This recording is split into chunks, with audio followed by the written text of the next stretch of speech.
Hello, chart watchers, and welcome to this Friday, May 10th, 2019 Market Watchers Live show with your hosts, Tom Boley and Mary Ellen McGonigal. For those of you joining us for the first time today, welcome to the show, and for our regulars, welcome back. Let's take another look at what's going on. Very similar to what we've been seeing all week. Dow Jones Industrial Average currently down 286 points. The S&P 500 down 35. The NASDAQ down 126. And the Russell 2000 down 20. So across the board, we are seeing more selling. 10-year Treasury yield hovering at about the 2.44% area, which is where we've been the past few days. Volatility on another uptick today. We are up about 3.5%, back up close to that 20 level, although we are down a few points from where we saw the high yesterday. Technology leading to the downside, down 1.6%. Healthcare also having a rough day today, down almost 1.6%. Within the technology area, computer hardware down 82 points and semiconductors down 73 points, both down very significantly. And the reasons, Apple, number one in the computer hardware space, Apple down more than $5 today. And Intel, once again, a big drag on the semiconductor group. Intel down about 2.66%. Really, those technology stocks continuing to contribute to the Dow's weakness as well. Apple and Intel are the two worst performers on the Dow so far today. Before I go further, I do want to mention again, this is a special here at StockCharts this week. You can sign up and extend your subscription an extra year, an extra 12 months, and we'll tack on 2. So that's 14 months for the price of 12. Great time to extend your account for those of you who are new potentially to StockCharts. If you sign up and then extend by Monday an additional year, you'll in effect get 15 months for the price of 12. You'll get your free 1-month trial. You'll get the 12 months that you sign up for plus the 2 added months. So definitely check your account status and make sure you take advantage of this special. It does end on Monday. All right, it's Friday, so it's What's Hot, What's Not Day. We got Mary Ellen McGonigal with us. Mary Ellen, how was your week? Oh, it's been wonderful. Just trying to look the other way at as the markets continue to slide lower here. Yeah, that's a brutal look to look away. What do you do in a market like this? It's not wise. Well, I certainly have stops if I see stocks that are breaking below key areas of support. I exit them and just remain disciplined, because I joked about looking the other way. Really, that is not the right approach. You absolutely need to remain diligent and take profits when you can, simply because the uncertainty is out there and it looks like it could continue over the near future. Yeah, there's a lot of uncertainty. And of course, one of the ways you can see the uncertainty unfolding is in the volatility index, which has been picking up all week. Also, I look at the equity-only put-call ratio, which has also been on the rise. And a lot of times the spikes in both of those can provide some sense of support in the market. We'll talk about that a little bit later in the show. But we do have another big show coming for you today. Of course, yesterday we had John Murphy on. Today, Chip Anderson is with us, and we're going to get to Chip here in just a couple minutes. But let's go through the upcoming schedule and today's agenda, and then we will welcome Chip to the show. All right, our upcoming schedule. On Tuesday, we've got Aaron's workshop, followed by Wednesday, Christopher Bretcher. Talking Technically, we'll be back next Thursday. And then, of course, Mary Ellen will rejoin me next Friday for another session of What's Hot, What's Not. But let's get going into today's agenda. Today, we've got Chip, as I mentioned, with us, president of StockCharts. Got an exciting announcement and demo that we're going to go into. Then we'll get into our normal routine technical headlines, what's hot, the 10 in 10. Then we'll come back and finish up the show with what's not. I do want you to check out that poll. I mentioned some of the sentiment indicators that you can use maybe to identify when traders are getting too greedy or maybe when they're getting a little bit too nervous in the market. So check out that poll. I'd be interested to hear what sentiment indicators that you all follow, if any. There is a choice that you don't follow sentiment. All right, well, it is time to move on. We got a very special guest today, Chip Anderson, president here at StockCharts.com, and he has got some great, exciting news, and I'm ready to listen in. What do you got for us today, Chip? Hey, Tom. Good morning. Mary Ellen, good morning. Everyone else, how's it going? Hey, I thought I'd turn my webcam on here and show you all what it looks like here at StockCharts TV. how things are going.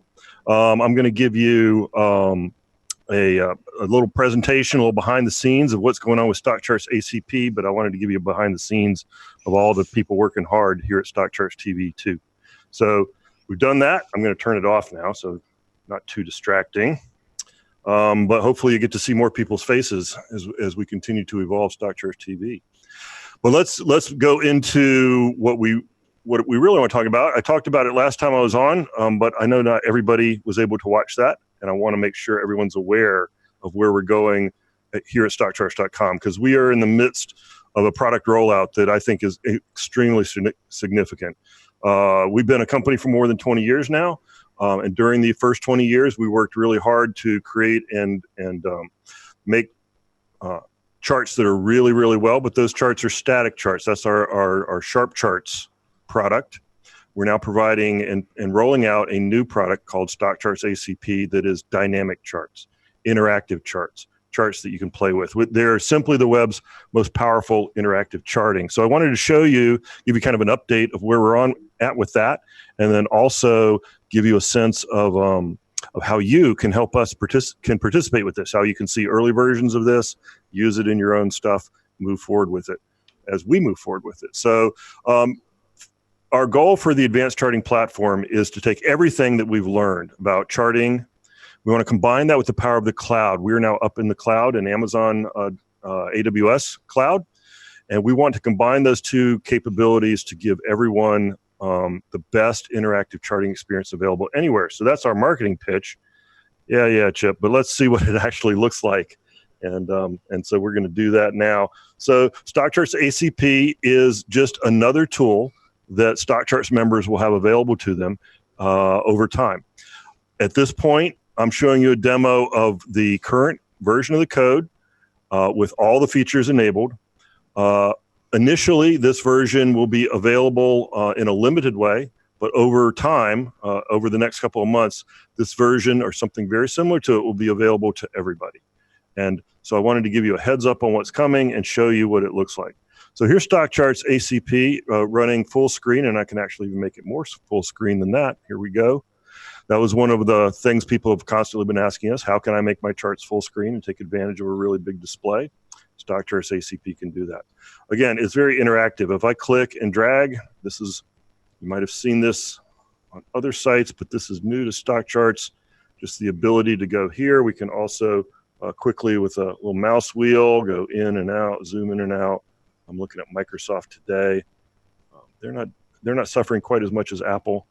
I've got indicators above, indicators below, and I've got this fabulous dark color scheme. So let me show you. I'm going to first show you a couple of different color scheme options.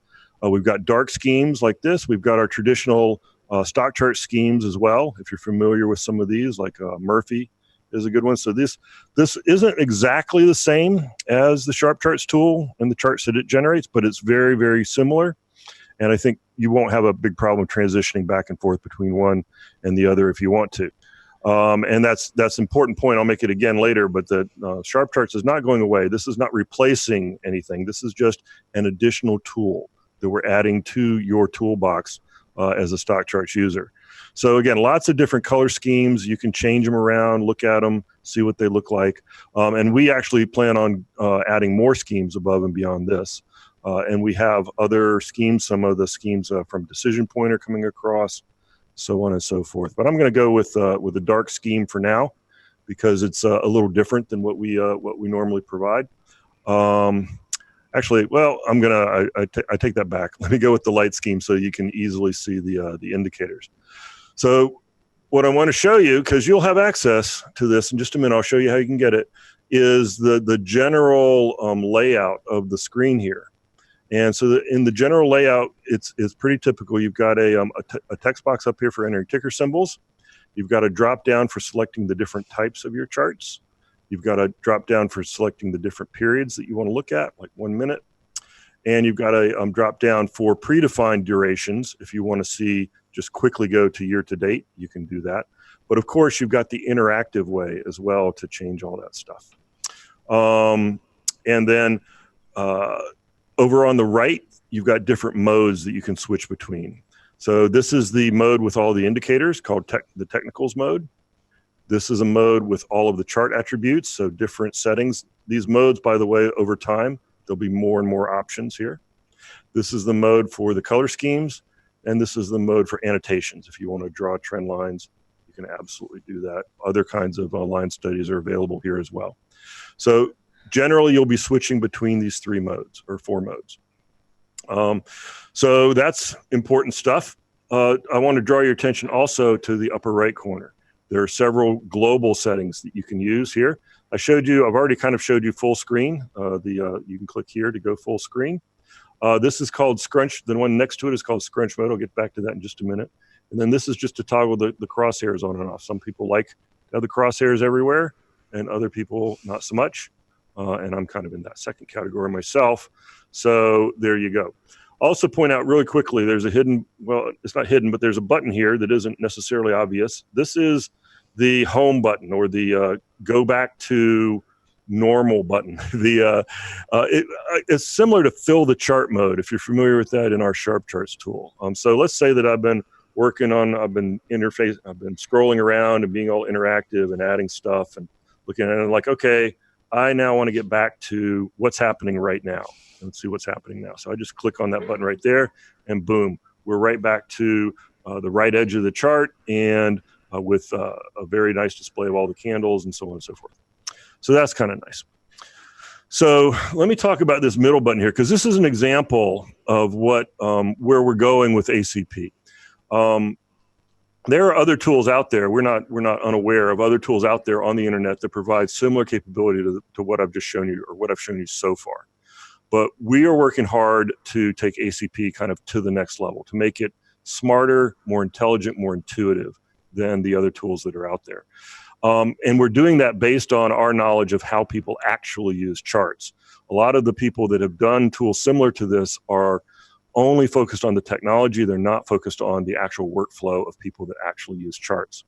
And so just one little indication of that, there are many more, but just one little indication of that is if you start to add, let's see, I'm going to show you what it looks like on a regular competitor screen. If you start to add some indicators to this chart, let's just say I want to add stochastics, I want to add the KST from Martin Pring, maybe some on-balance volume, and I've got MACD on there already, but maybe I want ATR.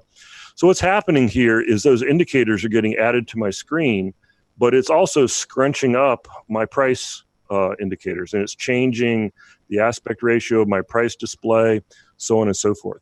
Now, there are definitely times where I want that to happen. I'm more interested in the indicators than I am in the prices. And so this kind of behavior is sometimes what I want to have. But on the competitor sites, this is the only option that you have. All of these indicators will scrunch up the price bars as you add them. We also provide, and this is what I want to show you, we also provide what we call scrolling mode, or unscrunched mode. And this is saying, hey, I want to have a large chart, and I don't want you to scrunch my price bars. I want to be able to study them, and I also want to be able to study my indicators. So in non-scrunch mode, you have the ability to scroll up and down, and your chart has become bigger than the screen. Most of the other sites out there, your chart cannot become bigger than the screen, and so that is not an option for you. But we think preserving the integrity of the bars and being able to look at the bars can be super important. And if you need to see the bars and a particular indicator at the same time, you can use these arrows here to move your indicator up in the list, for instance. We'll also have drag and drop and some other capabilities. Changing an indicator's values, like if we want to change this RSI 14, can be done by just clicking on the indicator name and changing the values there. That's also how you can delete the indicator very quickly. A couple other quick things, so that's scrunch mode. Couple other quick things. At this point, we do not have saving enabled on the ACP tool. That's our next big step in the development process. Remember, this is not official release code yet. We're getting it all working. We think it's in very good shape in terms of the ability for you to use it. And we're putting all of our energy right now into the concept of saving charts, bringing back charts that have been previously saved, integrating StockCharts ACP with existing chart lists. So you'll be able to see all of your existing saved charts in ACP and vice versa. There'll also down the road be integration between ACP and our scan engine, ACP and our alerting engine, just everything that we do, everything that you can do kind of with a sharp chart, you should be able to do with an ACP chart if you want to. Continuing our tour, as you saw over here, you can just click to add overlays, click to add indicators. We have a wide selection that's very similar to what we have in sharp charts. Over time, this selection will get bigger, longer, and more interesting, and will include third-party plugins. We're working actually already with third-party people who create technical indicators and giving them the mechanism for adding their indicators to this list. Dividends and splits and other kinds of information will also be available to be added to a chart. Over here in the bottom left corner, we have some icons that are just placeholders for what will be coming over time. Again, these are the things we're currently working on. We've got a simple little help system here, but sharing and printing and saving are all things that will be coming very shortly. So the final thing I wanted to show you is the ability to create or to look at multiple charts at the same time. In other words, to create what we're calling a layout. A layout is a collection of charts that all appear on the same screen and allow you to quickly get to see a multi-chart display. And it's very simple to start creating a layout. You just start typing a ticker symbol, like let's look at Apple. And if you press enter, that's going to replace the current chart and all of its settings with the new ticker symbol. And that's fine. That's what you kind of expect. That's how Sharp Charts works. But if you press a different thing, so let's take, I'm going to just type Johnson & Johnson. And if I hit this plus icon here, there's also a keyboard shortcut of just pressing Shift-Enter. Now I get a second chart open. And I can continue to do that. So let's get Microsoft back. SFT. And I can hit plus to get the Dow. Hitting plus by itself will always give you another chart of the Dow for you to add to this. I can do, let's do AT&T, Shift Enter. I can continue to add up to, I think it's up to 9 at this point, and we're looking at maybe doing 12 different charts all on the same screen at the same time. This is where, again, something like scrunch mode becomes really interesting when you have a small number of charts.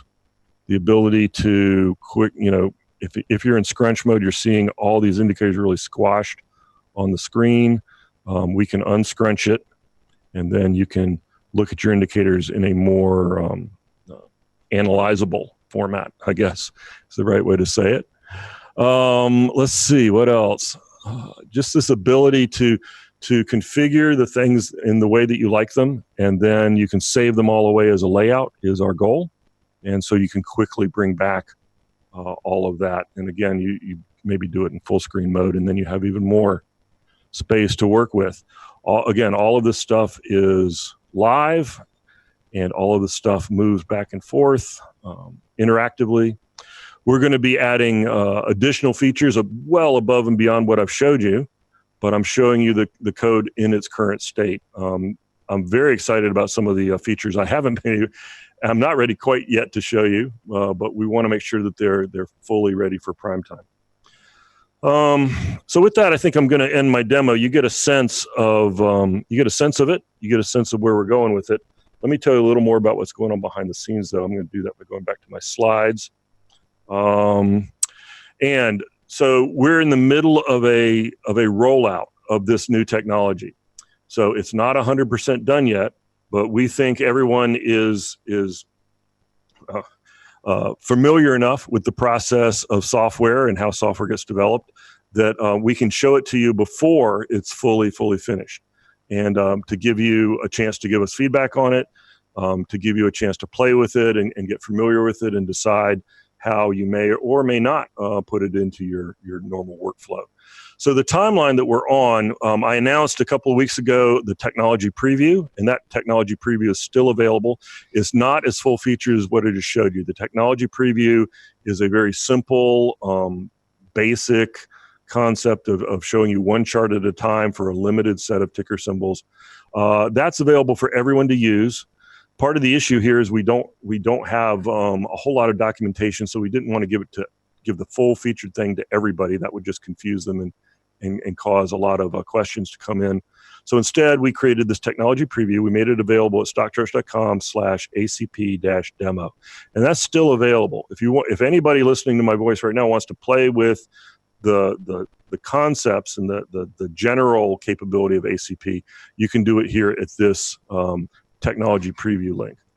What we're announcing this week is and starting next week is the availability of the preview edition, the actual preview edition, not the technology preview edition, but the actual preview edition, which is pretty much what I just showed you. That's going to be available starting next week or on Monday.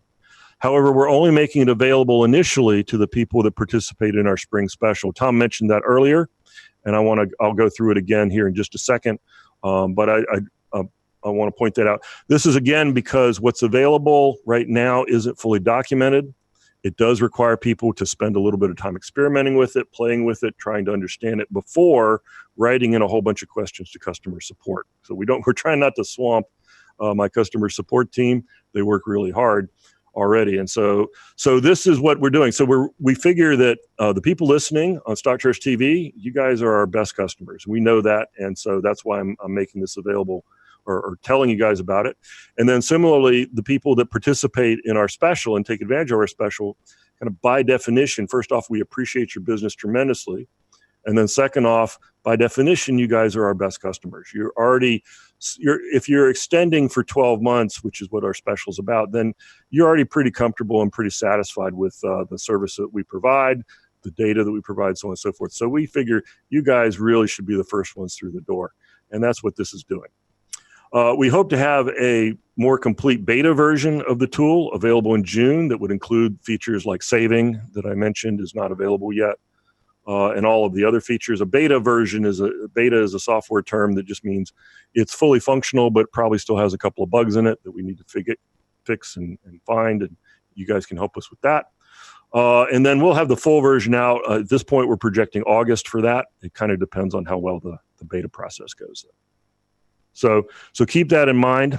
I wanted to cover a couple of FAQs that we get, a couple of questions that people have typically, and then maybe I'll have a time, I'm not sure, to answer a couple of questions on live if people send them in through the chat. But one of the questions is, okay, which tool should I use? Should I use ACP or should I use SharpCharts? Again, ACP is not replacing SharpCharts. We think that both tools have value in different scenarios. If you're doing a situation where you just want to set up a chart and review it again and again and again on a periodic basis and see how it changes over time, SharpCharts is great for that. It's always been great for that. It's been great for that for 20 years. It will continue to be great for that. And if you're very comfortable with using SharpCharts, you can continue to do that. You can ignore everything I'm saying and just continue to use SharpCharts, no problem. ACP is not going to replace it in any way, shape, or form at any time going forward. So, on the other hand, if you want to do more interactivity, if you want to have some of the capabilities that I was showing you before here of dragging and dropping and quickly setting up charts and multiple charts on the same screen and using your full screen, all that other kinds of stuff, then ACP is going to be a great tool for you, a great addition to you. How much does it cost? ACP is free. It's free in the same exact way that SharpCharts is free. We'll have once everything's fully rolled out, you'll be able to use ACP on our free site. For those of you that are not members, there will be limits, just like there are limits with SharpCharts right now for free users, but you can still be able to use it. You won't have every feature available to you, and you won't have all the different data capabilities, but you'll be able to use it for free. For members, there's no additional cost above and beyond our current pricing. You're going to get ACP just added, that capability added to your account with no changes whatsoever in any of our pricing. It's another example of how we are continually improving StockCharts over time and giving more and more value to our members. What data does ACP use? It uses our data. It uses the same exact data that SharpCharts uses and has always used. That is data that we work really hard to make sure is adjusted and correct for technical analysis. Not all other sites do this. We are 100% focused on technical analysis. And so we make sure that our data is accurate for use with technical analysis.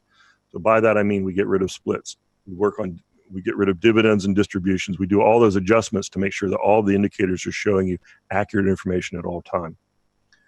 How does it stack up compared to the competition? As I mentioned, I think we are working really hard to go well beyond where the competition currently is, because we know how people actually use charts in the real world, especially technicians and people who want to use and study charts in great detail. We have several goals that we're trying to accomplish with ACP. For instance, you might have noticed this on the screen. We're trying very hard to make it as intuitive as possible and limit the amount of additional little UI widgets that are all scattered all over the screen on some of our competition. We call that UI furniture. We don't want any UI furniture cluttering up the screen unless it's absolutely necessary. And so that's an example of how we think we're continuing and making things better.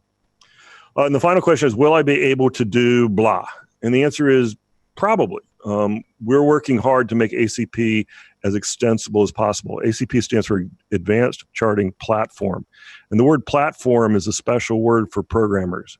It means that it's an extensible starting point, that you can start with ACP and then other programmers can add more value into it. And that ability to add more value into it is a really key advantage of ACP going forward into the future. It'll take a little bit of time for us to fully roll that stuff out, but when it comes out, I think you're going to see just how powerful it can be. And then finally, will I be able to do blah is also something where we're looking for you guys to give us feedback on what you like, what you don't like, how you think we should focus our energy on improving ACP. The initial releases, I gave you that schedule a minute ago, those will happen, but that's not the end. ACP will just like StockCharts did, just like Sharp Charts did and will continue to do, just like the website itself is always continuing to improve.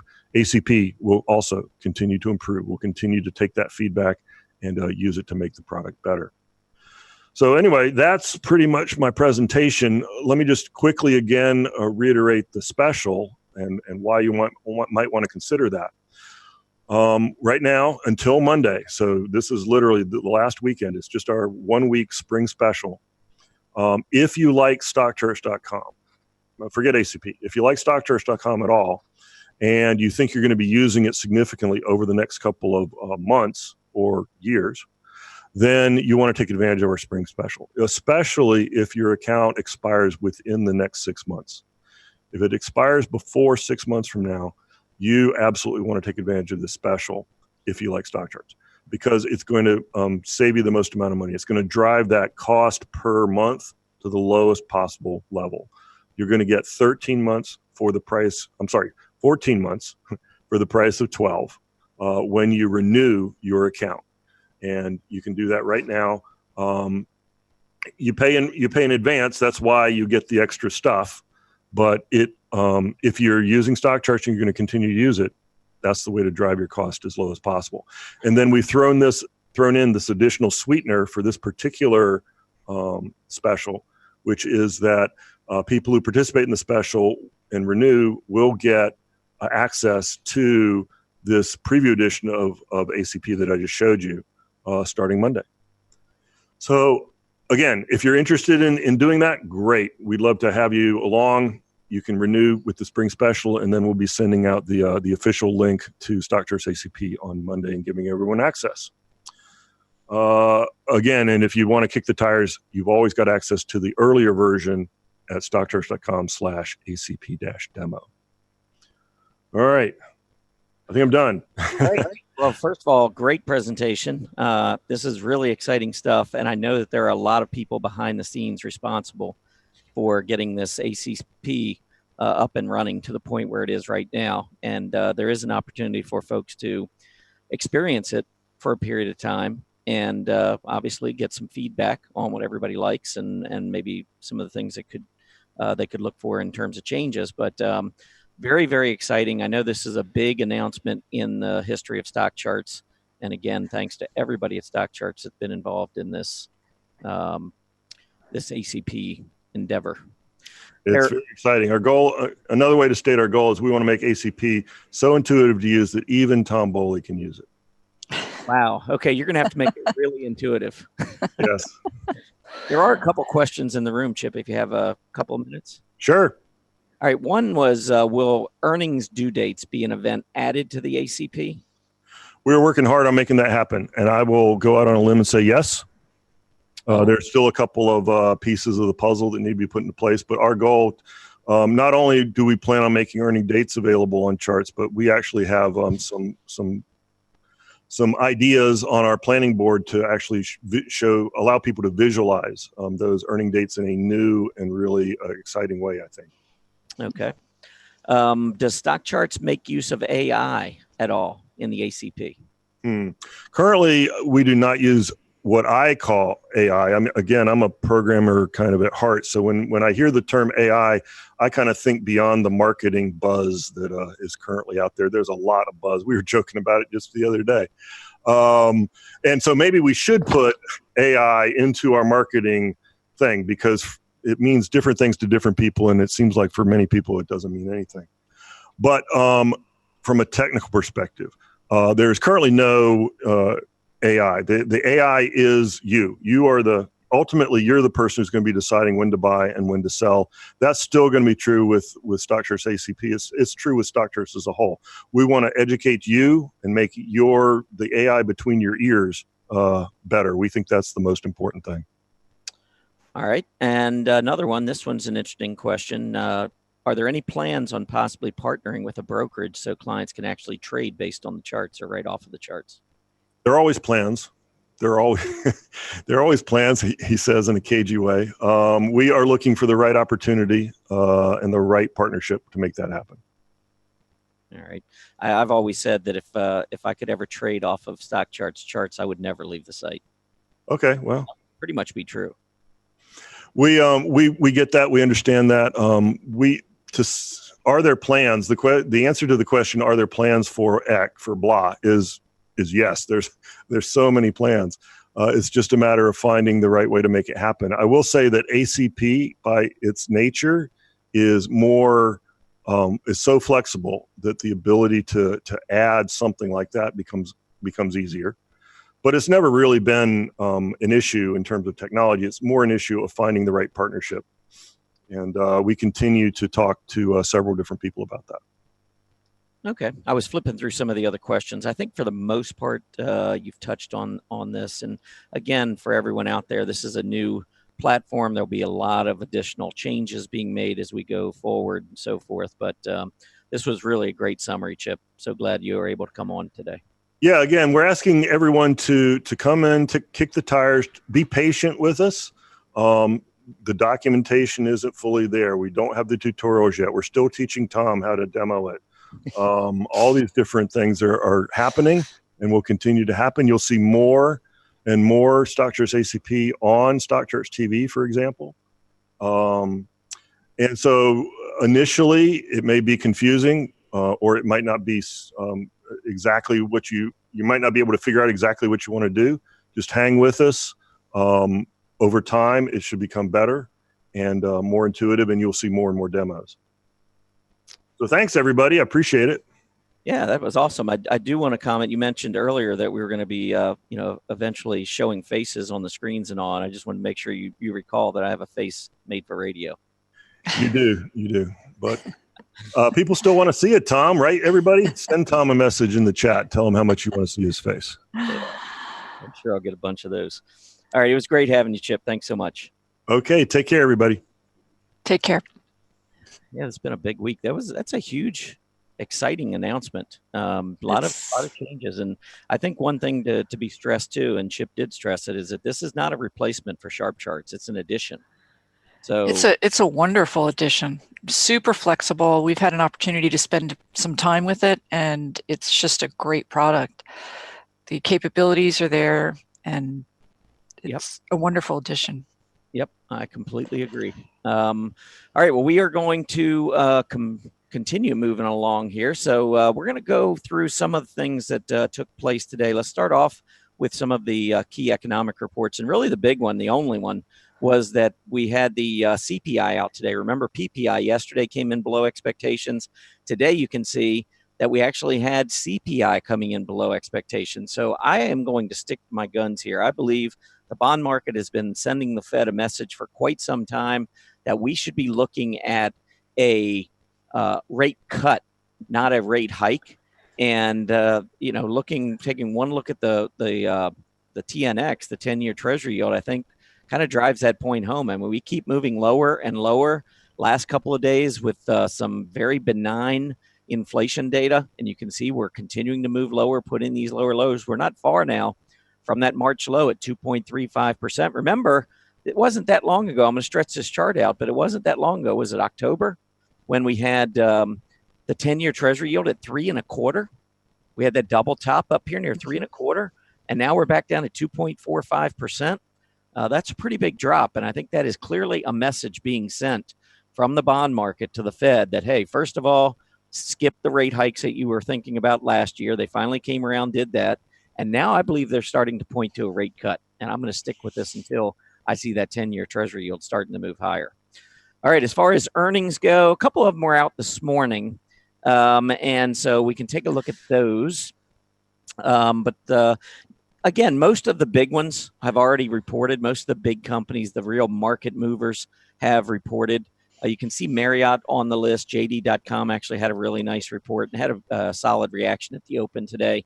But not a whole lot going on here. And next week, it'll start to dwindle even more. And most of the companies reporting will be smaller tier companies. I do believe we have a couple like Cisco Systems that'll be coming out soon, or maybe Applied Materials, some of the bigger names. But for the most part, those big names are behind us. So something to be at least looking for at this point is just a slowdown in the earnings. And so the market is going to have to look for a catalyst elsewhere. Taking a look at a couple things in the market, I do want to point out the S&P 500. I've been talking about this channel.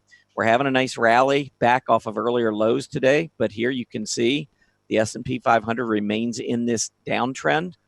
The PPO is starting to slow on the 60-minute chart, not yet quite a positive divergence, but I think if we were to go down one more time, we'd probably have that positive divergence. And not every bottom, by the way, has a positive divergence. So that's something that would help confirm that potentially a bottom is forming, but we don't have to have a positive divergence. What I am looking for, though, is to see when we break this down channel. This has been all week long, from Monday through today. This is the channel we've been in. If we connect the highs, and we literally, and what I did is I clicked on that line and drug it down here, and that line is almost perfect connecting the lows as well.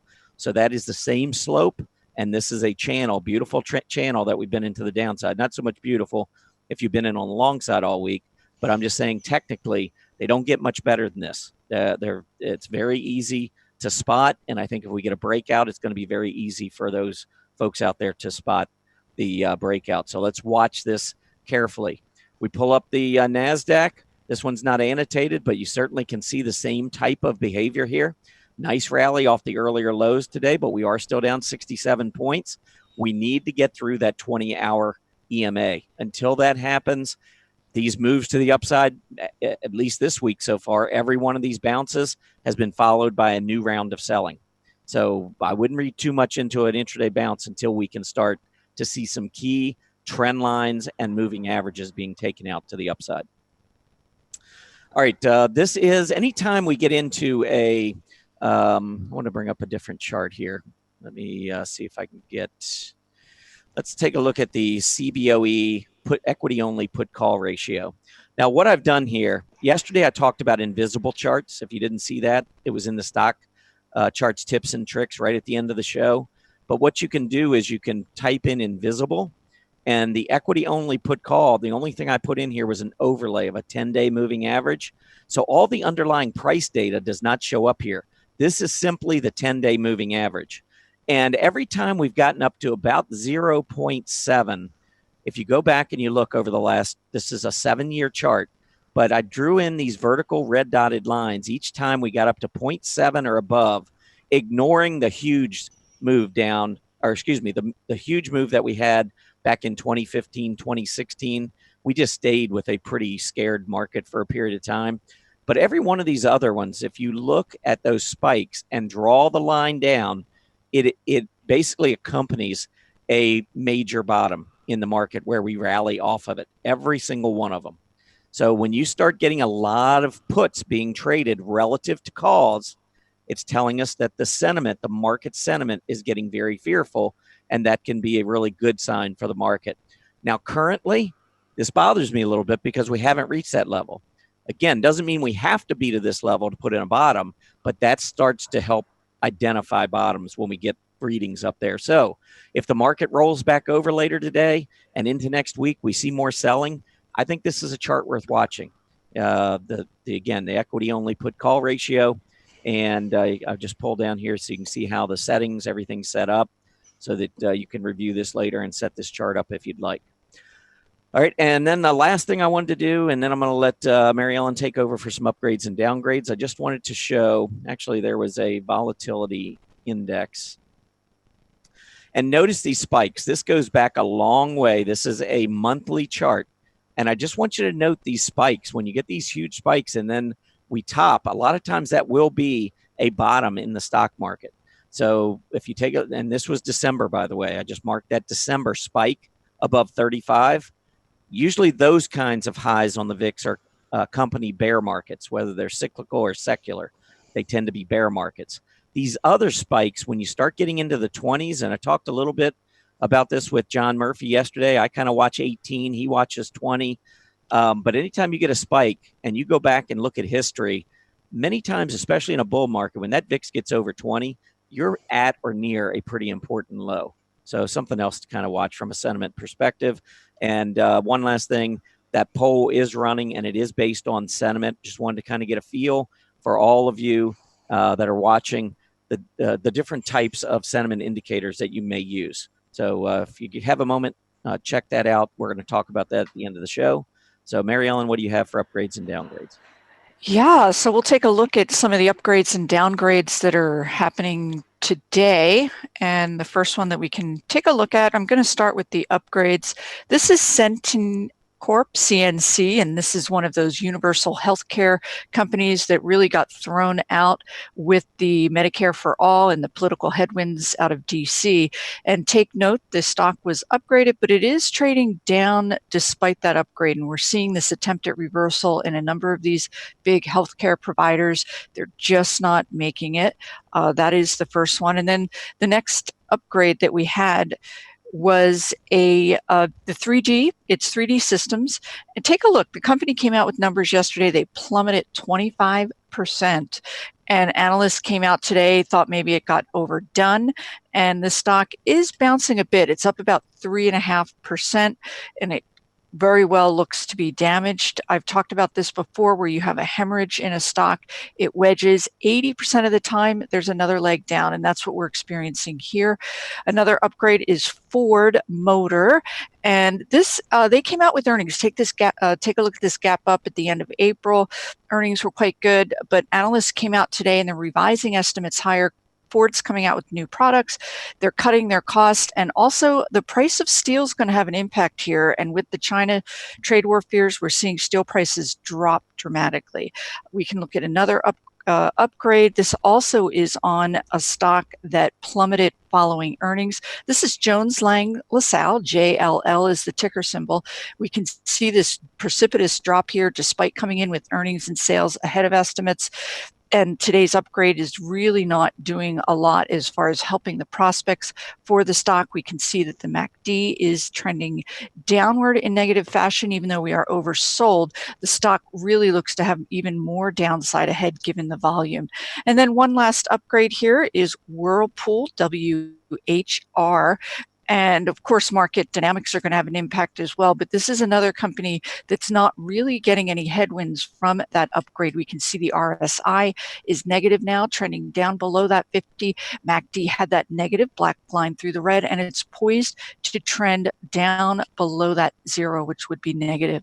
So moving on to the downgrades, and there were certainly a number of them. So let's see what we can get through here today. The first one is Alarm.com, RM. And the company did come out with earnings yesterday, and they were ahead of estimates, but today's downgrade is just really damaging it. The stock's down 9%. RSI is negative. The stock broke below this 50-day simple moving average on huge volume. MACD has this negative crossover, so more downside ahead, seemingly, for this particular stock. The next downgrade, let's see if I can get my fingers working here, but the next downgrade that we're going to be taking a look at is Cognizant. And this is another one that came out with poor earnings, stock plummets, and analysts are piling in. They're continuing to downgrade the outlook for the stock, all very, very negative looking, certainly technically. RSI, MACD are negative, and now your moving averages are trending downward. What happens is any kind of rally attempts are potentially going to be met with resistance. OLED is a universal display. These guys had a downgrade. It's all about Apple. Apple is a big client of theirs. Many of you who follow the markets closely may note that Apple stock has been deteriorating with the China-US trade war fears. So we can see the stock is finding support at this upward trending 50. So it's hanging in okay. RSI is still positive and MACD is still positive. I think I have time for one more downgrade here. Yelp. And this is a company that actually their earnings and sales, they reported, came out quite good, but their outlook on revenues management came out guided lower. Stock is down 13% on the day, and analysts are downgrading the stock as well. All right. Well, we are going to move on, but here are your upgrades and downgrades that Mary Ellen just went over for you. So let's go ahead and move in. We're going to kind of split the what's hot and what's not segment up today. So we'll take a look first at what's hot, and I'll just go through a few charts pretty quickly here, Mary Ellen, and then I'll turn it over to you. How's that sound? Sounds great. All right. I'm going to start off with Booking Holdings. Booking Holdings is a company reported last night after the bell. You can see we got a big gap up. So for the week now, we've actually moved higher. We were down for a few days, but today's action with the earnings was pretty solid.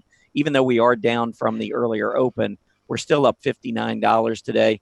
Booking is an interesting stock, and the reason I say that is it's one of the most interesting from a seasonal perspective. And so when we go back, we take a look at the last 20 years. When you look at these returns coming across here, January 5.7%, February 7.8%, March 7.7%, April 8.3%, May 2.6%. These are all average monthly returns. These aren't annualized numbers. These are average returns for each of these months. And of course, we're in May, so we're about to wrap up the most bullish 5-month period for this stock. And this has been unusual so far for Booking, but we ended the year at about 1725, just given a rough estimate. And currently we're at 1795. So this has been kind of an up and down yo-yo year, which has been unusual for BKNG. But I just wanted to point out that this period, May, does end a historical bullish period for Booking Holdings. And with the gap up today, you can see we're really not getting any follow through, still in an overall downtrend. This one may be in trouble for the second half of the year. We'll have to watch and see. Let's see, a couple of others that I thought looked very good. SunPower, big move today. You can see the volume, going to be the heaviest volume day of the last year. And can we make the breakout? We had it intraday. We've pulled back. You can see these tops back in June and again in September. This is going to be interesting to see whether or not we can hold this breakout into the close today. If we fail and we leave that long tail and false breakout to the top, then I would expect maybe one more pullback. But I'm looking at the volume trends, and I'm seeing some pretty nice action here. I suspect that even if it's not today, I suspect we're going to get a breakout soon on SunPower. SEDG, sticking with renewable energy. This is Solar Edge Technologies back on Tuesday. Look at the heavy volume, heaviest volume of the year. Big move up, sideways consolidation. Definitely looks like a game changer, a character change on the chart here. I would suspect that we're going to see higher prices on SEDG. And by the way, if we pull up the renewable energy space in general, I just wanted to point out this has been a really strong area off of that December bottom, as you can see, and we continue to trade very positively, I think, technically, despite all of the turbulence that we've had in the market this week. I think that renewable energy's held up very well. So this is a solid area of the market. Those were a couple of stocks I thought that had done pretty well. So I'm going to turn it back over to you, Mary Ellen. What do you have for what's hot this week? Yeah, so I'm going to go ahead and get started with some healthcare names. And despite any potential political headwinds and the broader markets, we're seeing some stocks that are gaining traction. A lot of it has to do with earnings, but not all of them. This first one is McKesson. MCK is the ticker symbol. These guys are wholesale drug suppliers, and they did come out with numbers here on Wednesday. They beat analysts are revising estimates upward. The stock is poised to break out of this 2-month base, and we can see that the RSI is positive and your MACD. So certainly market headwinds despite, we may see a breakout further out of that base. Another healthcare related stock is HSIC. This is Henry Schein. This is another company that also came out strong earnings and sales, gapped up a lot of their growth. Now they're transitioning into global dental and medical products. Another one poised to break out of a base. We can see the RSI is positive. MACD had that positive crossover while above that net neutral zero. So all quite constructive. Those healthcare companies, from my work, what I'm seeing is the ones that are going out into the global markets, they're not going to be as held back by any political words out of DC. So this is another PRGO, a generic drug company, gapped up on earnings and revenue. And we can see that it really had been in a go nowhere environment for quite some time. So it's breaking above that in a constructive manner. I would look for potential resistance here at this 58.75 at the downward trending 200-day simple moving average, but certainly near term RSI, MACD are positive. And yesterday's gap up was on volume, which is constructive. I'm just going to spend a minute here, take a look at some of these insurers. We talked about how they really got thrown out. Again, this is all about potential downfall and the prospects of insurance being taken over by the government. So these private insurers are getting hit. So this is CNC, Centene, and the stock's not up as much as it was earlier. It was up 4%. Now it's up 2% on the week. But what we want to see before we can declare a downtrend reversal, we need to see this stock price retain a presence above that 50-day simple moving average. Ideally, this green 10-day, if it can cross up above that 50, that would be ideal. And then eventually, we're going to look for this 50-day simple moving average to trend upward. So we're not quite there yet. UNH is, of course, the large bellwether in this space, also attempting to reverse this downtrend. We are getting awfully close. MACD potentially poised to turn positive. This is RSI is net neutral. But of course, market conditions are going to be dependent in here as well. But if we can get a little more push to the upside, we could see a turnaround here. I think I have a minute to take a look at some of these consumer staples. This is the one defensive area of the markets that is really doing well in the current environment. The first one is Post Holdings. These are the cereal guys. And this is all about a Goldman Sachs upgrade. So the stock is up about 5% for the week. It is finding resistance at this downward trending 10-day simple moving average. Would need to see a break above that on volume as well as positive RSI and MACD to confirm more upside. So we're not quite there yet. And then another is Hostess. And the ticker symbol is TWNK for those of you familiar with Twinkies. This is their most famous product. The company is up, the stock is up about 6% on the week. They reported very strong earnings and sales yesterday for Q1. They're reporting record sales at Walmart, which had JP Morgan come out and upgrade the stock. So we can see that it is breaking out of this not really, but flat base, near-term highs, huge volume on the gap up RSI, MACD poised to have that positive crossover. So we could see a little more upside there. Tom, I think I need to turn it over. Okay, that's fine. We are going to jump into the 10 in 10, but first here are the stocks or the areas that we just covered in the What's Hot. Again, we are going to come back in probably about 15 to 20 minutes and go over some of the what's not. And of course, this week hasn't been too many weeks this year so far, Mary Ellen, where we've seen a lot more what's not than what's hot. But this is one of those weeks for sure. Absolutely. All right, let's go ahead and pull up our first 10 in 10 stock, which is the Travelers Company. And here you go. I really like this stock. This is a group. When you look at the group, when you look at the individual stock, it was languishing probably until about 6 months ago, started to perk up. And now what I'm looking at, I mean, if you look at my relative charts, you've got the peer group going higher, the stock versus its peer group going higher, the stock versus the S&P going higher, and a peer group breaking out to new highs versus the S&P. So this is what you want to see. And I'm beginning to see a little bit more of this in the financial area, where some of the financials which had lagged for so long are starting to show leadership. I think Travelers, since that December bottom, once we broke above the 20-day moving average, look at all these green arrows. I mean, there was one time really where we threatened a breakdown of the 20-day moving average, and literally that day it had a huge reversal, went back up. Every time we test this 20-day moving average, we bounce.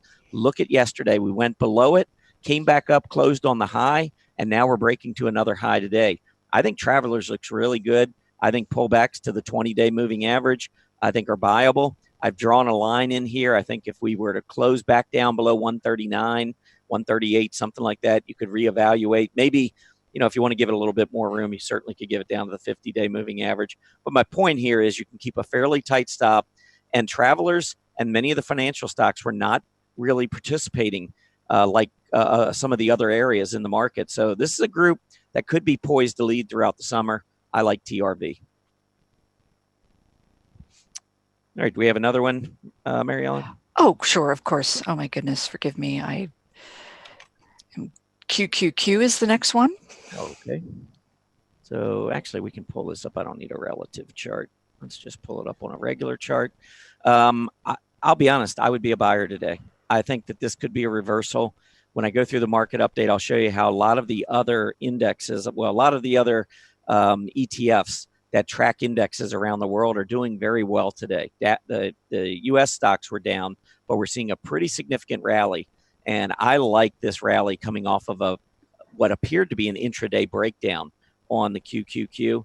So I would simply, on this chart, I would say I would keep a tight stop. But I think this could be the reversal with the VIX getting up to the level that we saw yesterday, up in the 22, 23 area, and then coming back down today and not putting in a higher VIX reading, even though the market went lower. I think that's a little bit of a sign that some of the nervousness is settling down. And if that's the case, I think the market's going to reverse off of this. So I like the QQQ here. I would simply, if you're a short-term trader in nature, I would use today's low as my stop. If we go back down, that's only $2, so it's maybe a little over 1%. But if the market bottoms here, has a significant bottom and starts rallying again, that would be a great trade. But yeah, I like it. I like the QQQ. I think we go higher. Very good. The next one is Canopy Growth. CGC is the ticker symbol. All right, CGC. Yeah, I mean, it's pulled back. I'm not shocked. I'm a little surprised it came back down below the 20-day moving average. I think what I would be watching maybe is the gap support at this point. And I might have gotten stopped out, honestly, on the move below that 20-day moving average. But this is your gap support. And you can see the volume when it really picked up, this real heavy day volume. This was the gap up from about 42 and change to 46 and change. We went back, set a pretty significant low just above 44. Gap support at the bottoms down closer to 43. This was a stock that was just up 52 and change, maybe 53. So I think as you get down closer into this range, I really like the reward to risk. If I got stopped out on the 20, I would maybe be looking to rebuild a position if we get down anywhere into this gap support zone. Great. And then the next one is Salesforce, CRM. All right, CRM. I like it. I think we're consolidating sideways after an uptrend. So I'll draw the uptrend line in here for you. I think it's pretty clear that we were in a nice uptrend. Right now, we are sideways consolidating. I think we got a couple of tops here. I think it's pretty clear. That is your resistance. Here is your support, which we just about tested yesterday on the low. So I see an uptrend, sideways consolidation. I expect to break out of this type of a pattern. So I would be on the bullish side, the long side, looking ultimately for a breakout above 167, and you want to see that volume pick up to confirm. Interesting. Yes. And then one of your favorites, Splunk, SPLK. Yeah, some of the names just always get me. Splunk is one of those. I mean, you got to wonder who was sitting in the boardroom one day saying, "Okay, what name should we pick? Why don't we go with Splunk?"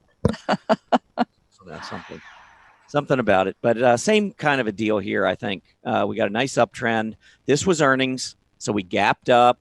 That was essentially the market was already building in a strong earnings report. You get the strong earnings report, gap up, and then that's it for a while. And now the stock is left to try to consolidate to kind of almost let the fundamentals catch up with the strong technicals. So I think we're just simply consolidating here as well, very similar to CRM. I think eventually we break out to the upside, look for a move through that 143 level, and if volume is picking up, that would be my confirmation. Very good. And then we have Zillow Group, ZG. Yeah, I don't think this one was as good unless we've seen. Oh, I think they may have reported too. They did, yeah. Yes, they did. The gap up was interesting because it went above that prior high, which I like, but you can see the black candle. It's coming all the way back down, massive volume. So I think this is going to be important where we close today. You know what? I would be tempted to take a shot. I didn't see the earnings report, so I'm not sure if they beat. I don't know if you know, Mary Ellen, they beat their estimates top. They did come in ahead of estimates, yes. They had strong Q1 revenues as well. Yeah. I think I would take well, I'm not going to. I don't own it. But if you're looking at this one, I think this is one that's certainly with the gap up with the high volume coming down, testing. We didn't quite get a gap fill, but we came down, tested that 20-day moving average.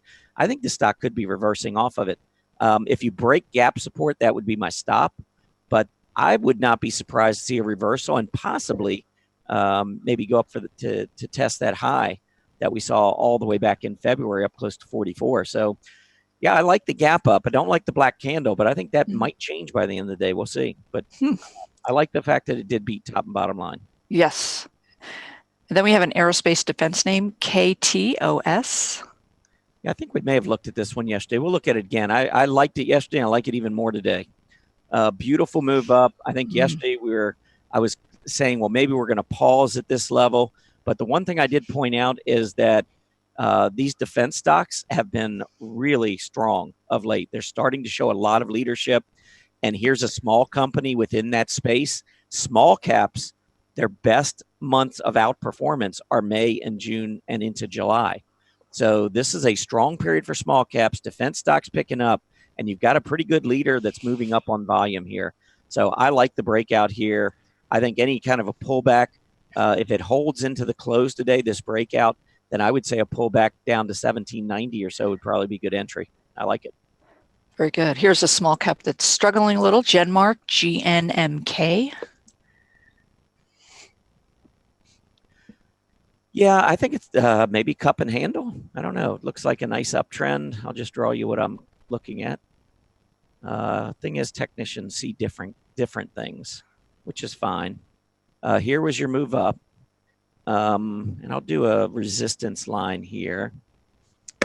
Let me do it. I did a little different way here.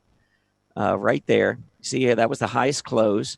We went up and tested it and then fell back. So it's probably more sideways consolidation than it is a cup. So maybe I should clarify that and go ahead and go with that, because we've had multiple. A cup would be a little bit more rounded and not so. You wouldn't have so many tests at the same level. So I'm going to say you got an uptrend, sideways consolidation, and I believe your next move will be a breakout to the upside. I think we'll break out of this range above $8. Look for increasing volume to give you that clue. And by the way, look at the volume on the move up in February. As you move back up again in early May, look at that volume picking up, then you pull back on lighter volume. I think this one looks good, and a breakout would confirm it. Breakout above 8. Very good. The next one is PRED, Predictive Technology Group. Another runaway. Yeah, love this one too. Only thing I would say is that, when you're looking at a $2 stock and its average volume, and we could go back even further, and you see average volume under 100,000 shares for a while, and back then it was $1 stock, you kind of get a sense that this is a stock that could be easily manipulated because it's not a lot of dollar volume in the stock. Even now, $4 times 600,000 shares is not much money in the stock market. So I like the chart. The liquidity issues would probably bother me a bit, but I think your breakout was at about that $3 level. I think a pullback on lighter volume, if you're looking for entry, $3 would be my level. Very good. Last one. One more. Yeah, it's Z, but it's the same as the earlier Zillow group. Yeah, that's the same one. How about I'll tell you what, I'm going to make one up. There you go. I'll just do Zebra because this is one that I had followed for a while, and it starts with a Z. But this one kind of has a character change going back, to the other side where it's been moving up, but with earnings breaks down with heavy volume. So I would look back a little longer and try to see on Zebra because they did beat top and bottom line, I believe. And this is one that may go back and fill that February move all the way back down closer to that 185 level. This is one I'm going to keep on my radar because I think it could be a temporary move to the downside. So a couple levels that I would look at right there and there. So I think the 184 to 186 level would be very interesting. If I get a reversing candle there, I might be willing to take a shot. But Zebra is one that did beat top and bottom line, but it moved up so much that the market just said, okay, it's gone up too much. We need a reprieve. And now I would be looking at this price and gap support area down here as a possible reversal level for Zebra. Interesting. And that is the 10 and 10. And those are the stocks that we just covered. So I tell you what, we will go into the final market update very quickly, and then we will get into that final segment. So I think for the market update here, what I wanted to do was to take a look at some of those international ETFs that I spoke about earlier. Since we already looked at the market, and I'll pull up the S&P and down. We'll look at that as well. But let me first show you these international ETFs. And by the way, you can get to this by going into the market summary. And if you're in your dashboard, market summary is sitting right here below this little market overview. So all you do is click on that. I like table view versus chart view, but that's up to each individual. And then also I like to sort it. And I'll sort it by the areas that are doing well. But you can see, international ETFs. Russia up, Austria up, Switzerland, Australia, Spain, Sweden, Germany, everything up there. To the downside, really only 4. I mean, India's down a fraction, but these 4 are the only ones really down, including Canada. But most of the others are flat to higher.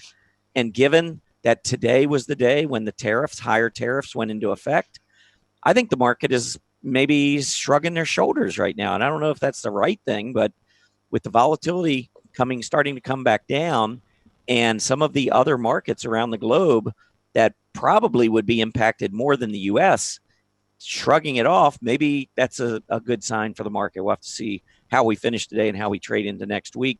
I do want to show you, though, biotech's continuing to have another rough day.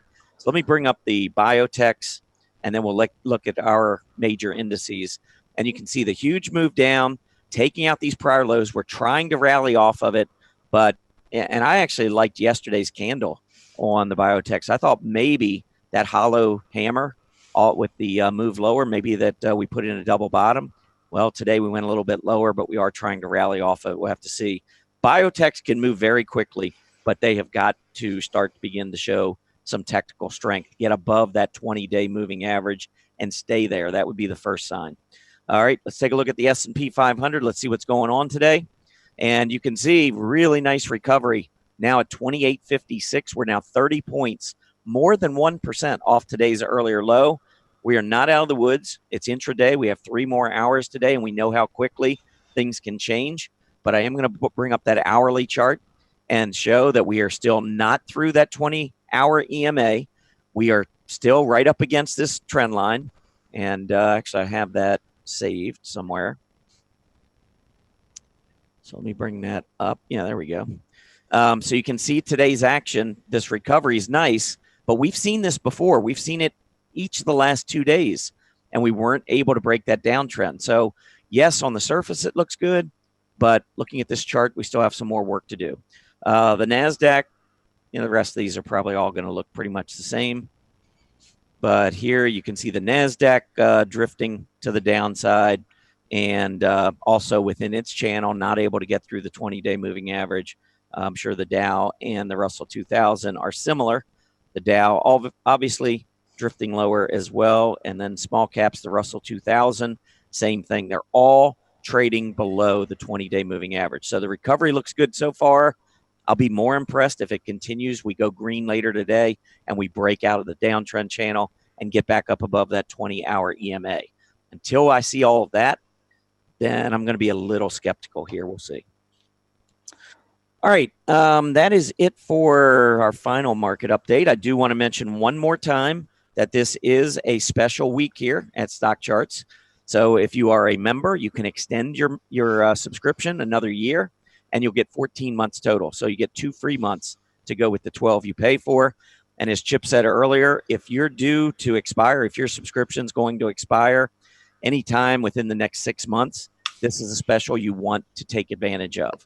If you are not currently a subscriber at StockCharts, but you've thought about it, this is a great time to do it. What you do is you sign up. You're going to get a 30-day free trial. If you want to take advantage of the special, you have to extend by Monday. You can't wait until the end of your 30 days. You need to extend by Monday. So kick the tires all weekend. Check it out. I think you're going to love it. Extend for your 12 months, and then you'll get another 2 months kicked in on top of that. So you'll get your free month, the 2 additional months for signing up for 12 months. So you'll pay for 12 and get 15. The deals don't get much better than that. It is the spring special. And so please make sure you take advantage of that. I can't stress it enough because it does end on Monday. I want to make sure all of you that are in position to take advantage do take advantage. All right, Mary Ellen, we are now going to move into our final segment, which is what's not. And I'm sure you got a few stocks here for this week. I certainly do. And I don't think anyone will be surprised with the first area that I'm going to be covering here, and that is semiconductor stocks. They're down about 7% for the week. We can see this significant drop, all about U.S.-China trade war. Most of these semis derive a large part of their revenues from China. So they're going to be really impacted. What I wanted to do is just take a very quick minute, go over to the sector summary here, and we're looking at the technology sector and semis down here at the very bottom. Almost 8% they're down. So what you can do, Tom talked about a potential complacency coming into the markets, and we could maybe be seeing a near-term, short-term bottom, if you will. What you can do is sort this listing by scooter. These higher scooter ratings, StockCharts technology rating, are up here for a reason. These companies are by and large going to be fundamentally quite sound. Take a look for some of these that sold off not quite as much as some of the others, with an eye toward these stocks being relatively outperformers and could do well. But let's take a look at those that are getting hit this week. The first one we are going to look at is Bellwether Intel. These guys got hit a little bit ago on poor earnings. Take a look at this gap down, and subsequently it's been super weak. Analysts are continuing to revise the outlook lower. And in fact, this week they're questioning the profitability of the company, so it's continuing to get decimated. The RSI, all of your indicators are very, very much entering into oversold positions. So we could see, as Tom was talking about, support being held here in a near-term rally, but overall, the trend for Intel over the near term is down. We can also look at NVIDIA, another certainly well-known bellwether type of stock within these semiconductors. NVDA is the ticker symbol, and it drops with the group. This is a company that is due to report earnings next Friday. We can see this drop below that 50-day simple moving average, RSI trending downward, MACD poised to turn negative. So this is a very negative. AMAT, another large semiconductor, they're also due to report next week, Applied Materials. This one is not quite as negative as far as being below all of its simple moving averages, but we certainly have near-term deterioration. The RSI is below that net neutral zero, MACD poised to turn down. So a lot of these semiconductors. Let's take a look at one other in this space that is certainly this is Qualcomm, and we can take a look at Qualcomm because this stock had that big gap up on the news relating to their company no longer in going to court with Apple. So the stock had this huge gap up. So really what we're seeing is a drop. It's down about 6%, but it's holding in remarkably well. When you look at these stocks that have these gaps up, oftentimes they will mark time. This is really against a very tough market environment, but it's trading right up to the top part of this very brief sideways base, if you will. So it's holding support really quite well. So Qualcomm looks to be a leader going forward beyond the current deterioration that we're seeing in the broader markets. Let's go ahead and move on to retail. A lot of these are going to be all about earnings. The first name that we're going to look at here is Etsy, ETSY. And the company came out with good earnings, but they did miss on the revenue side. So the stock gapped down 13%, seeing a little bit of traction here over the near term. But once we see these types of breaks on huge volume, the stock is definitely damaged, certainly for the near term. So look for more consolidation before any kind of potential turnaround there. STMP, this is stamps.com, down over 50%. And this is also negative earnings. Their profit outlook was slashed. This is what I talked about before, that gap down. This is a hemorrhage. The stock wedges 80% of the time. You will see another drop, another leg down. That's what we saw here. CROX is Crocs. These guys, another earnings related. Take a look at this outside bearish outside candle. The stock continues to deteriorate. They did top on earnings and revenues, but their outlook was diminished, and Piper Jaffray came out and downgraded it. So we can see RSI is negative. It's now broken below that 200-day. So all bets are off for any kind of near-term recovery. Huge volume. Institutions want out. So more potential near-term deterioration. And we can take a look at one last one in here. This is Restoration Hardware, RH. This one really already looked quite poor. This gap down is on earnings, and you can see a lot of times stocks will attempt to reverse, but very short-lived. As the stock is attempting to reverse that downtrend, you're going to want to pay attention to these other indicators. They never got positive. The RSI never got up. The MACD never really got off the mat, still below that net neutral zero. Sure enough, further downside deterioration for the stock. So I'm going to turn it over to you, Tom. Okay. Yeah, there were a number of areas of the market that was not hot this week, and I'm going to look at the computer hardware space, at least to start here. First, I'm going to just show you the chart, the absolute chart on the Dow Jones U.S. computer hardware. After essentially trading above its 20-day moving average throughout 2019, or at least since the latter part of January, you can see we had one close here below the 20, and then we recovered the very next day, put in a nice little hollow candle, and we were back off to the races. Pulled back at the end of April, tested the 20, and then we had one more push to the upside before finally moving back to the downside. Now this is the 6th consecutive day that we have moved to the downside on the computer hardware area. So clearly it's one of the worst areas this past week. Volume has not been light, but we are testing that 50-day moving average, similar to the QQQ that I showed earlier. Now, within the computer hardware area, I mean, we could go through a lot of stocks. I'm going to start with a few. First one being Apple.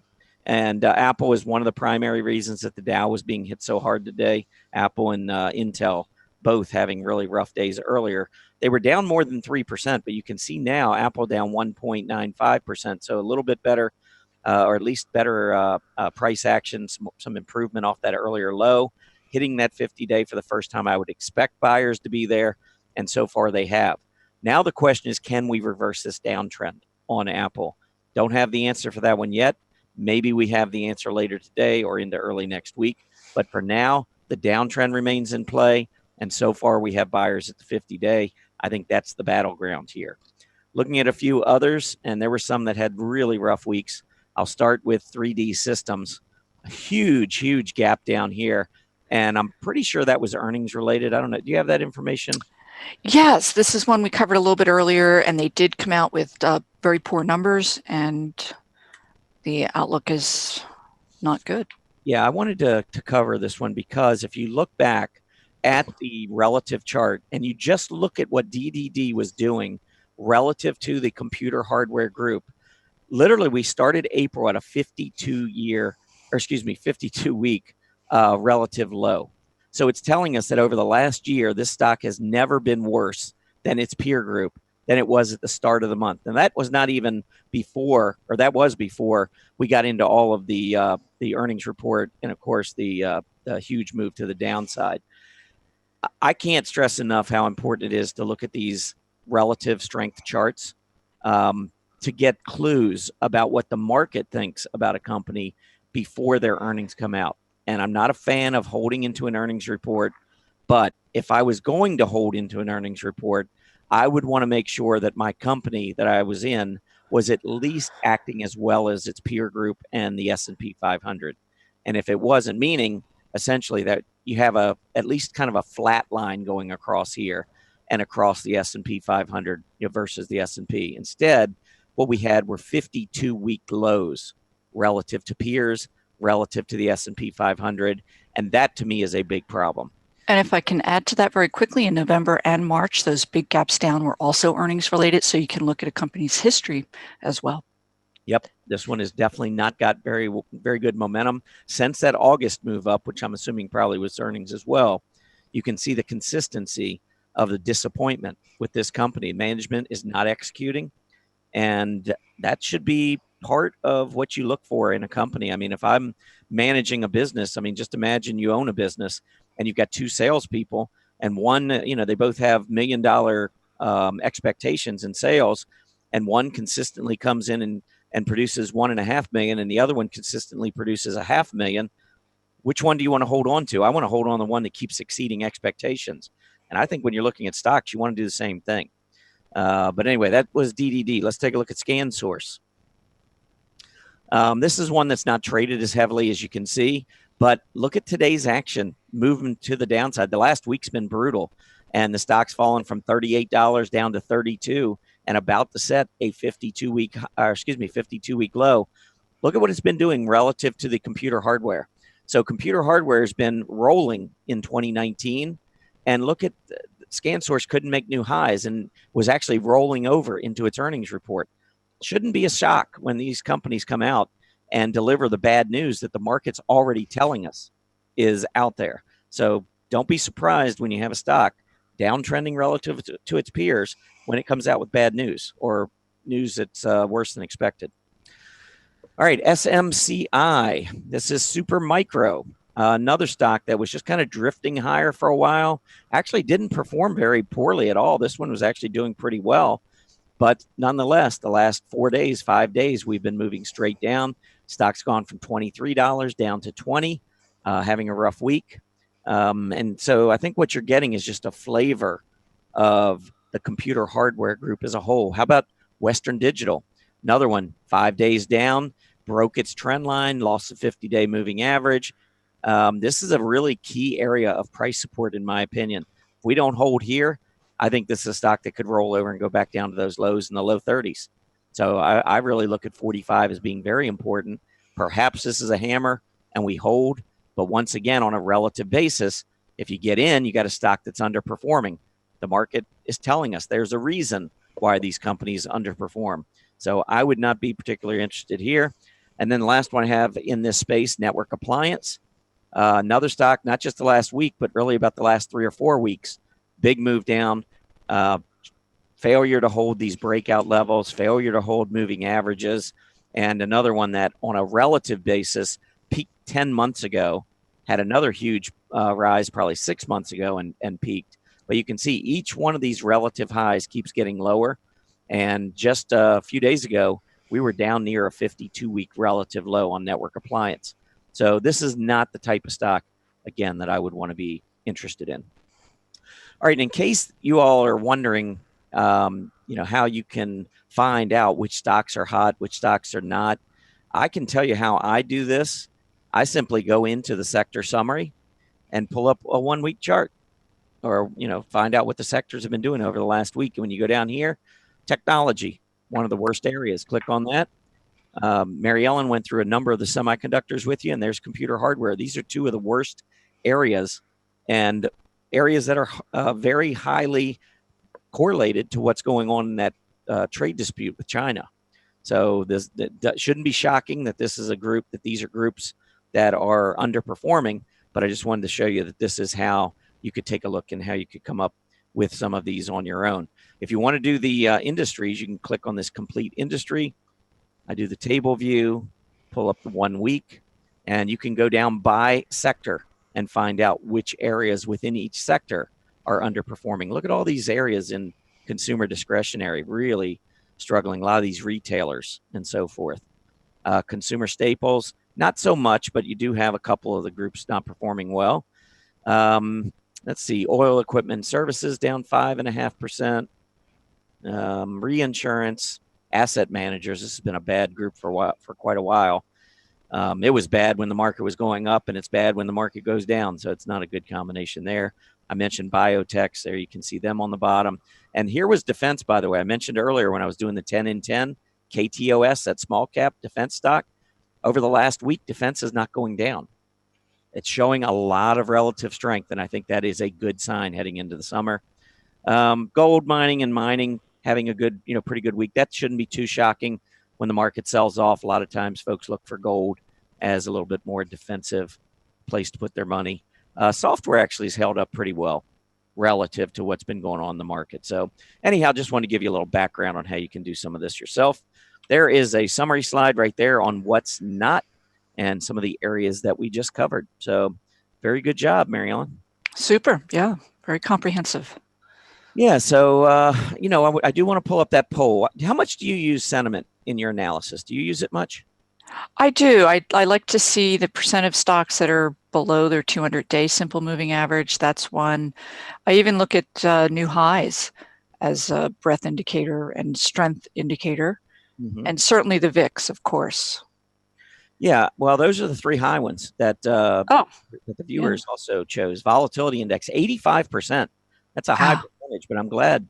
I think that's a really powerful sentiment indicator.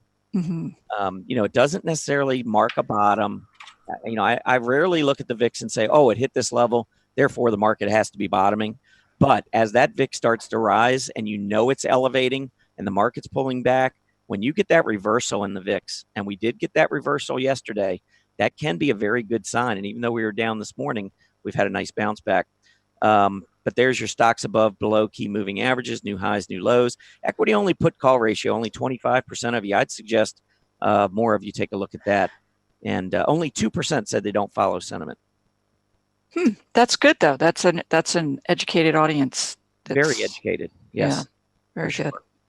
And I do also want to mention that on Mondays, Erin Swinland, when she joins, does take a look at the sentiment for everyone. So that's another way to keep track of sentiment, is simply watch Market Watchers live on Mondays. Okay, you got your upcoming schedule there. Again, the special ends on Monday, so make sure you extend your subscription here at StockCharts.